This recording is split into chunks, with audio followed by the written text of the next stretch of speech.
In today's episode of Locked On Pistons podcast, we are joined by James Edwards III to talk about the Detroit Pistons offseason, some head coaching stuff, free agency, trades. We're going to talk about it all in today's episode of the Locked On Pistons podcast.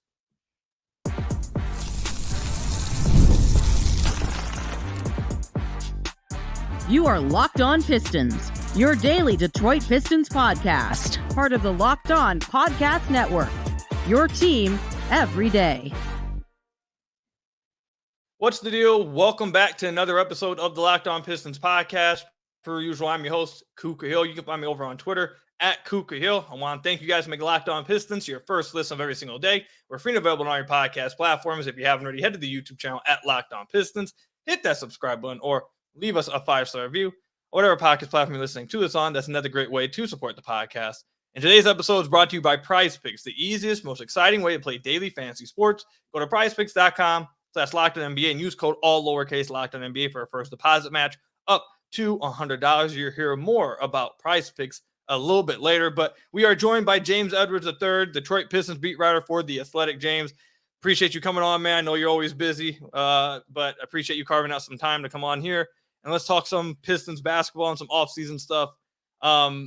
Me and James spent some time talking before the podcast, so he knows where we're going with this. Let's start with, actually, I'll let you choose.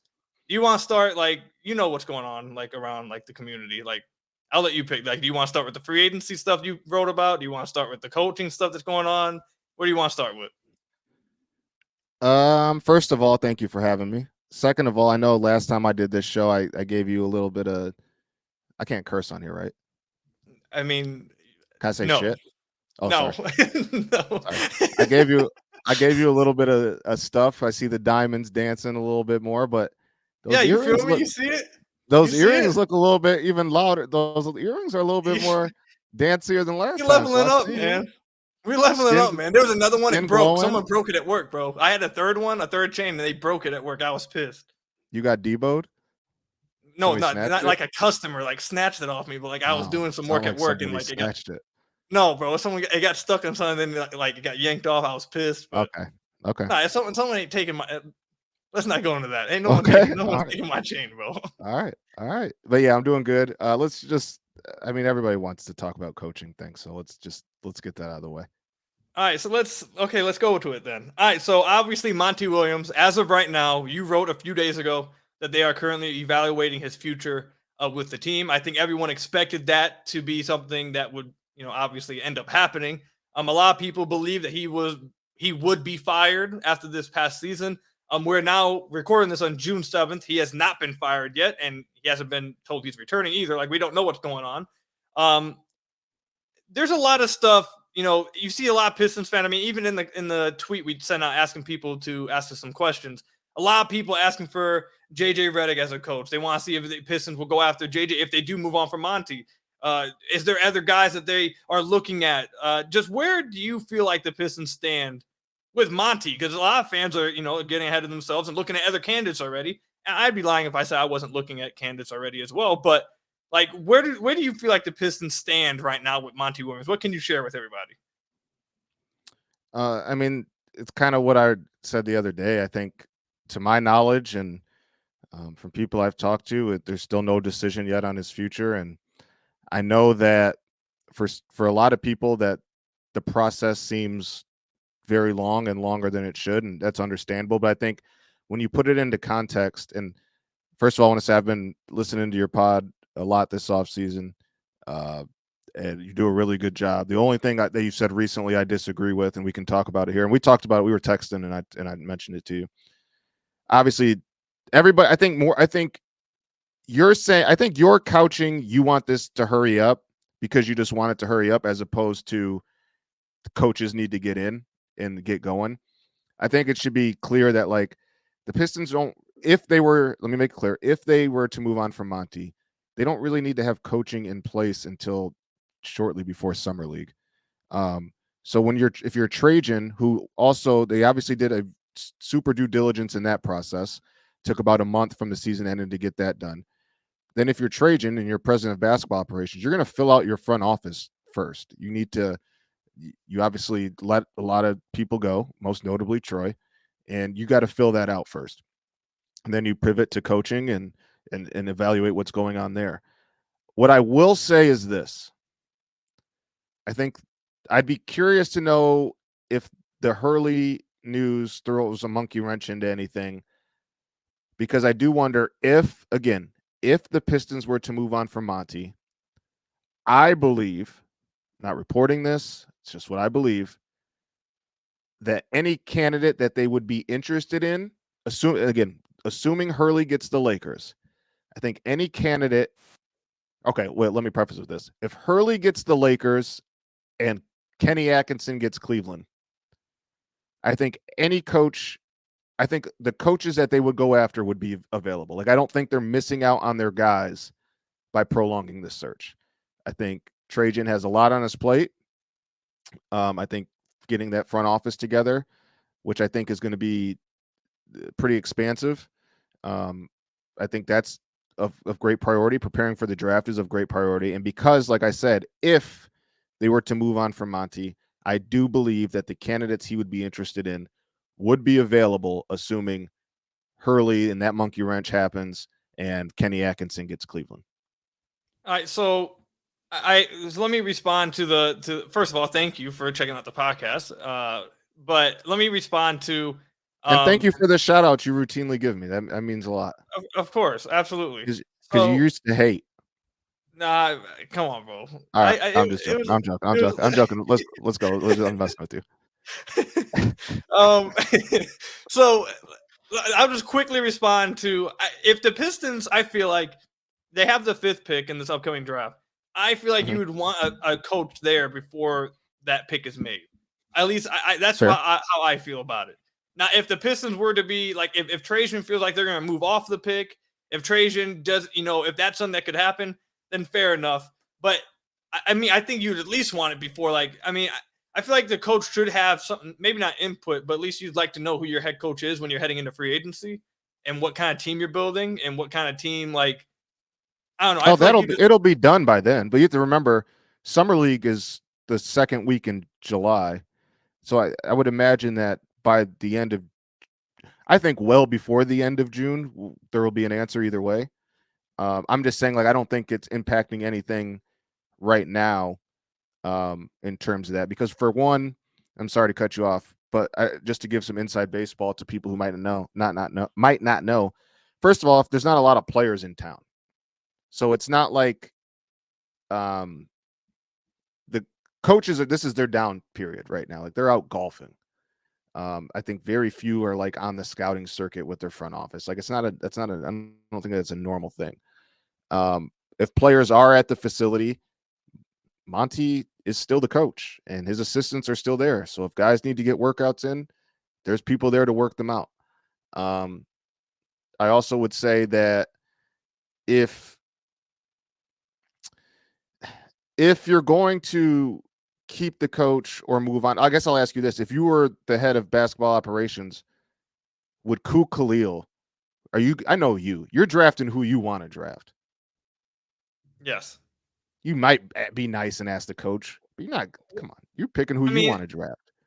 But okay, so fair. I'm picking who I want, but then I'm making sure I have a coach in play that I know will utilize said player that I'm picking to the best of his abilities. I want to make sure I have that guy in house. So I think I not necessarily have input on drafting, but I feel like having that guy in place that is going to best utilize your pieces. That's fair. Is important as well. But I do want to say this. I mean, this happened right before we recorded the podcast, and we kind of hit on it a little bit before we start recording. I don't feel like we can ignore this. It's the elephant in the room. We kind of have to mention it. Your former co-host, Nick, just came out and shout out to Nick. Yeah, absolutely. So I hope you're doing well, buddy. Reach out to Pistons Talk just put out a video on Twitter. Pistons Talk put out a video from his YouTube channel or podcast. I don't know which one it is, but it's from his podcast or YouTube channel. And he put out saying that there are 3 candidates. He knows who the 3 candidates are. He was told who the 3 candidates are for if the Pistons were to move on from Monty. And he mentioned Chris Quinn, JJ Redick, and James Borrego. And he also said it within that. I only saw the short clip that Pistons Talk tweeted out. It was like a 2-minute clip. And by the way, for everybody, this is probably going to be a 2-part episode, so just stay tuned. It's going to be a long one. But he also mentioned within there that Monty's basically gone. That it was decided back in March internally that they were going to move on from him. This is what this is not me. This is what Nick's saying. So, and this obviously is now. At least me is having people send it to me. They're DMing me. Hey, what's this? What's going on? Blah blah. So I feel like we kind of have to address it. So, what can you say to? Can you say anything to that, or what do you want to say to that speculation? With all due respect to Nick, I'm not saying that he's not wrong or right. I'm not saying that he's not wrong or right. All I know is, as somebody who covers the team every day and has very reliable sources, I was told less than 24 hours ago that there is no decision made on Monty. So can I infer that on how this process is playing out, how certain things have happened? Like, can I infer that maybe there's a chance he's gone? Of course, I was told no decision is made. I'm not going to go as far to say that I know he's gone for a fact, because I don't. I like I said, as somebody who's been covering this team every day for 7 years and has very reliable sources, the last I heard was there's no decision yet. So not going to speculate on that until I hear otherwise. PrizePicks is America's #1 fantasy sports app with more than 5 million members. It is the most fun and exciting way to get in on the action while you watch your favorite sports and players. You just pick more or less on 2 or more player stats for a shot to win up to 100 times your cash. With PrizePicks, you can turn $10 into $1,000 in a single game watching your favorite sports this summer. You can make a PrizePicks lineup in as little as 60 seconds. You just need to pick more or less on 2 to 6 player stat projections, and you're locked in. PrizePicks is America's #1 fantasy sports app with over 5 million active members. Get in on the daily action with your friends and become part of the PrizePicks community today. The finals mean more on PrizePicks, and so do the star players. You get boosted payouts on selected basketball stars that you won't find anywhere else. Also, there's always action on PrizePicks, and there's the perfect time to try it out. Something new as basketball is winding down. Make sure to try out esports this month, because for every Wednesday and Saturday, in June, if your lineup doesn't win, you'll get an entry fee back. Choose from Counter-Strike 2, Call of Duty, League of Legends, and more. So again, go download the app today and use code LOCKEDONNBA for a first deposit match up to $100. Again, that's download the app today and use code LOCKEDONNBA for a first deposit match up to $100. Pick more, pick less. It's that easy with PrizePicks.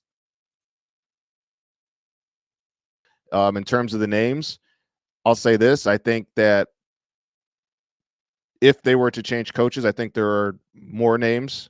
I think three of those names definitely. I think those 3 names would definitely be of interest, but I think there are 1 or 2 more too.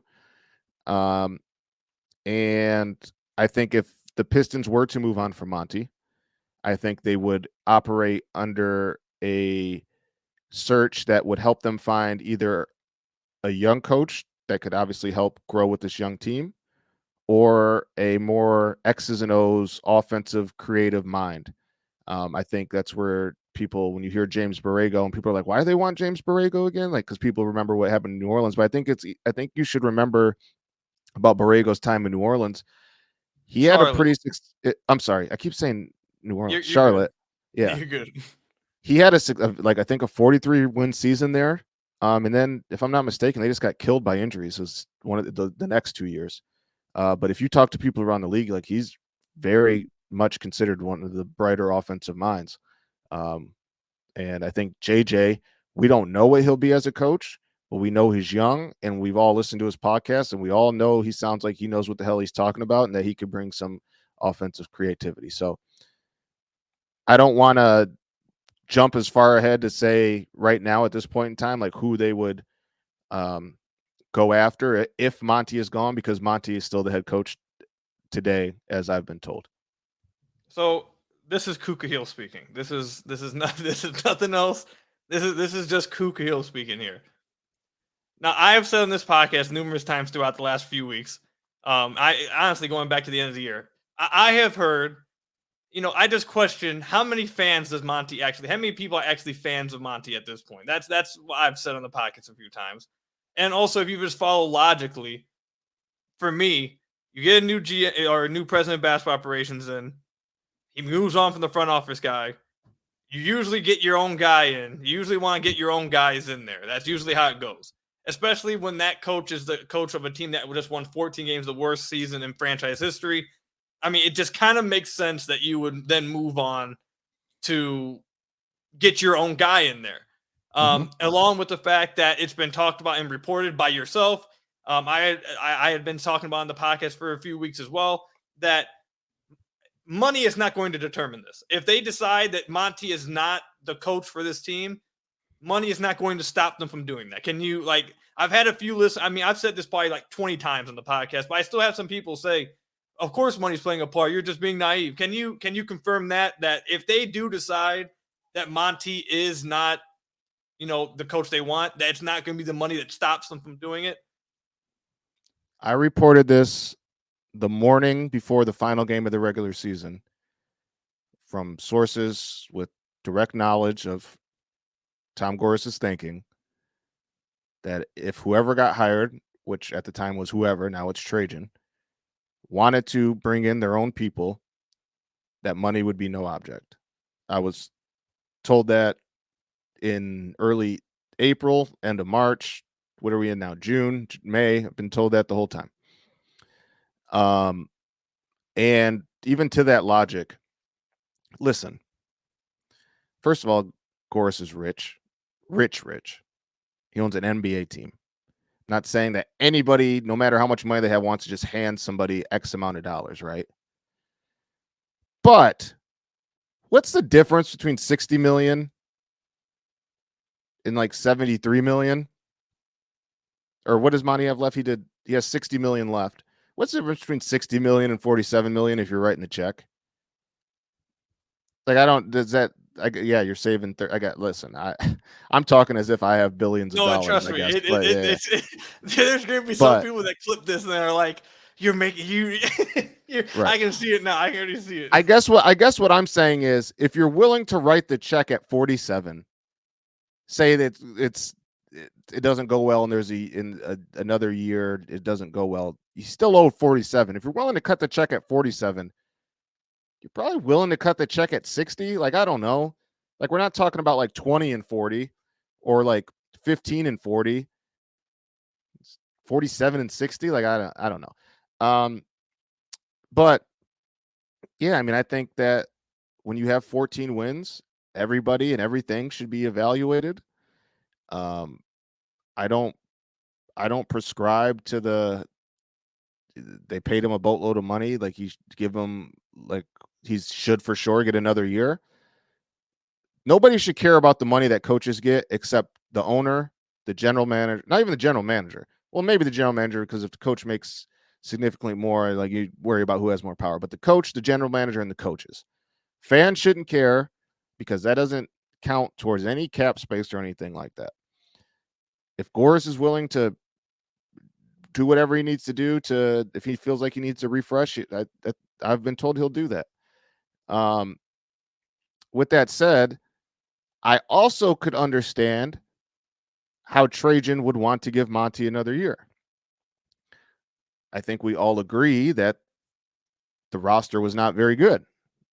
For Christ's sake, 31 players played this year, an NBA record. You want to know something funny about that? Yeah.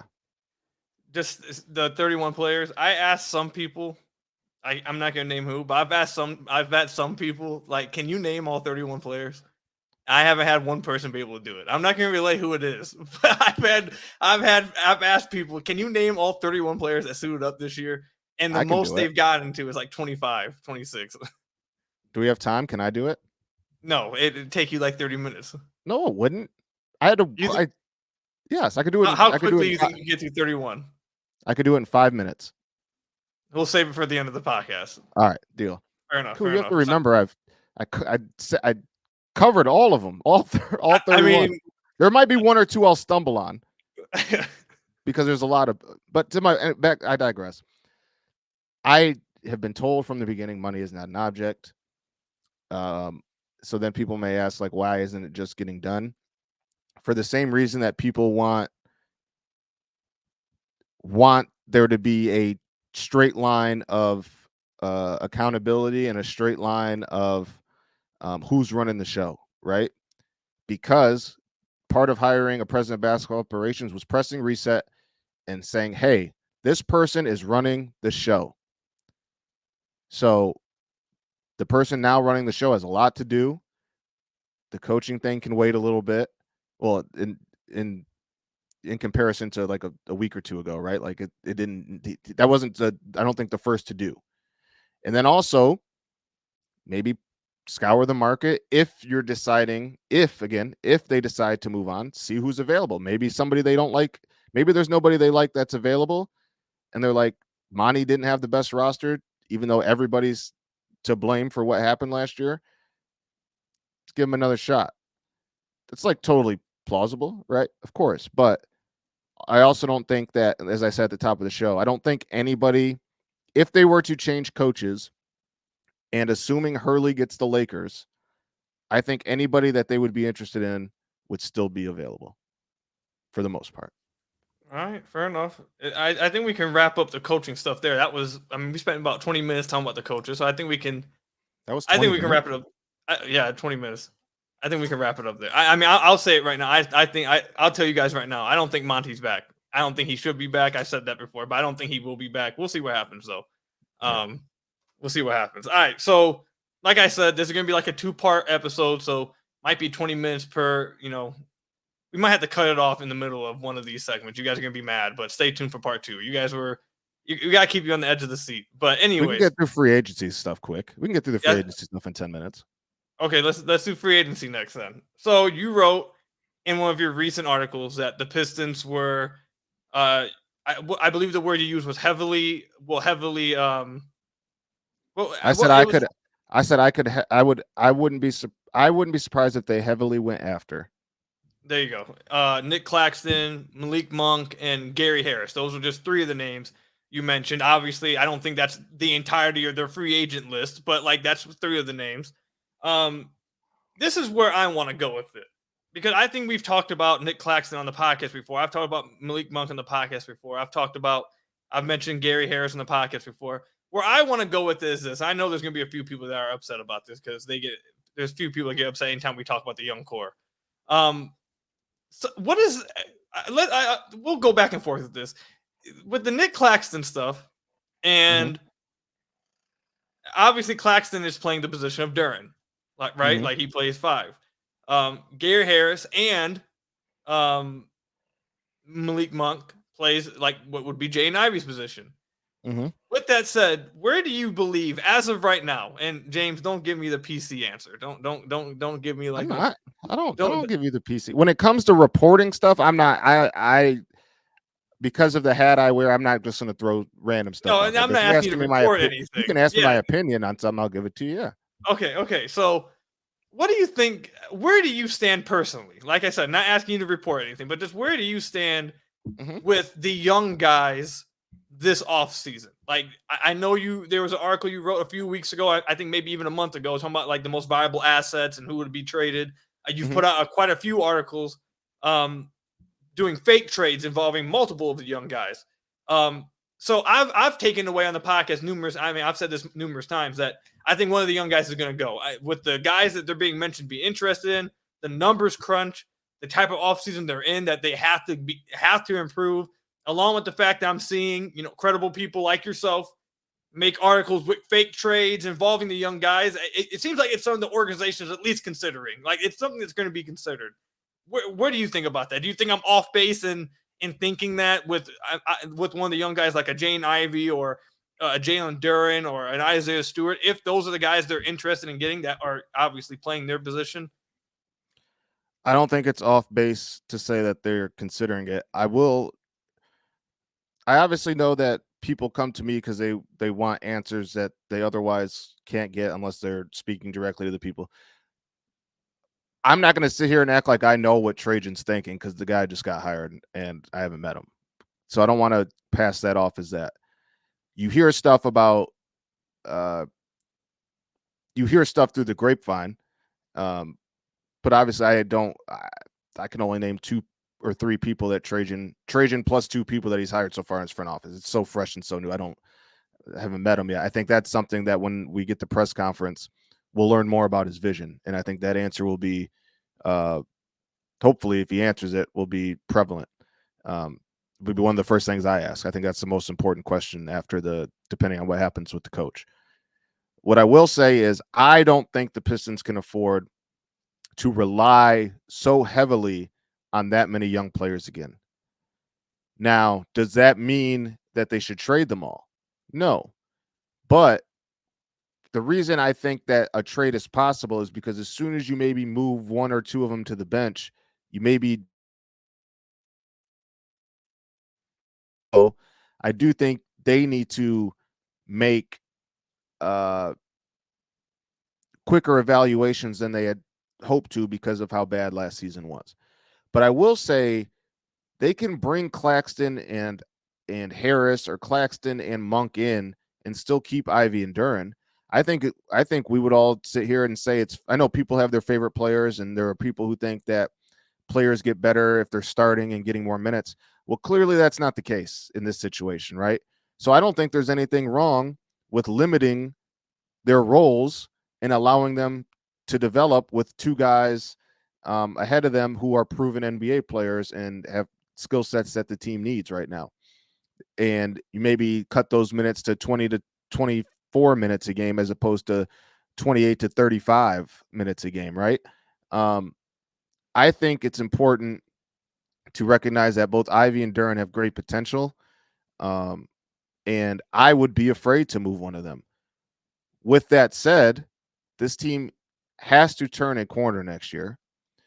So whether or not they think that benching one or two of them lowers their value, that they have to have that conversation. Like, is it better off if we move one of them now, or do we bench them? And does that hurt the chances if they have another so-so season? I think those are all things that need to be considered. For me, you can't go into the season with that many young guys who need that many minutes again. It's just like we've seen what that looks like for the last 2 years. So James Edwards, so in James Edwards' perspective, like you asked the question that I've said on the podcast numerous times, I think they need to ask this question to themselves, and they need to get the answer to the question you just asked of, if we move them to the bench, do they provide more value for us off the bench, or will they provide us more value in a trade?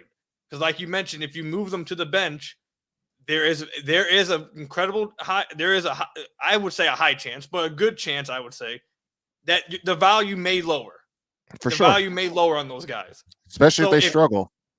Exactly. So if it's James Edwards, not Trajan, it's James Edwards, what is your answer to that question? Would you trade, not all of them, I'm not saying trade all of them, but where do you stand with that? Do you think that they should move off of one of them then in that scenario, answering that question? I would not be opposed to moving on from one of them if I knew what I was getting. It's hard to know without knowing what I'm getting back. So I'm not trying to cop out. But like if one of them and 5 got me Brandon Ingram, yeah, I would strongly consider that. If one of them got me DeAndre Hunter, no, not doing that. I think one thing that fans should consider, if they're worried about either one of them maybe going, and again, who's to say they're coming off the bench? This is just based on what we just watched, that they clearly have to make. If they're coming off the bench, they're unserious. If they're not coming off the bench, they're unserious franchise. I'll say that. James is not saying that. I'll say it. They're an unserious franchise if they do that.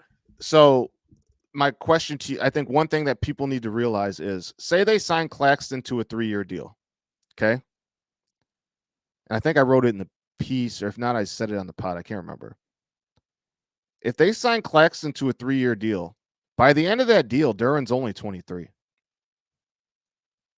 Maybe he's improved in the areas that the team needs him to improve in by then, and he's totally ready to be a starting elite level NBA center. And in the meantime, is able to develop against other teams' second centers or whatever the case may be. Ivy would only be 25 if they signed Monk to a 3-year deal.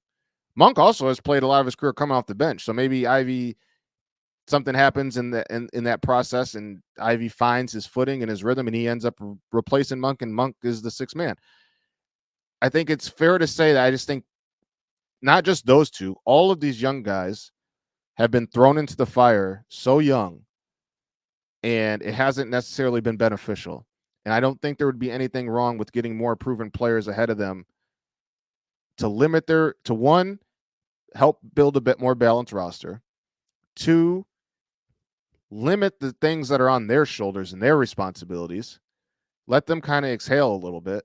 And three, just because you sign someone over them doesn't mean like their future's resolved, right? Like I said, Duren will be 23 if they signed another center to a 3-year contract. That's not even close to his prime.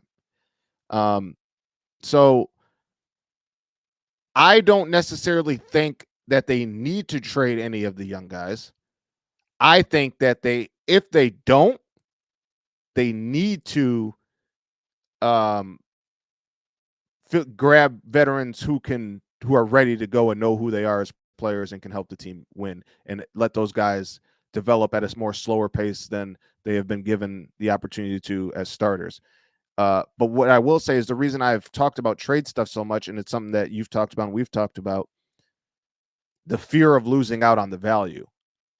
So you have to decide if you think that this person is worth that risk in. And that's something that they have to figure out, I think, sooner rather than they had hoped.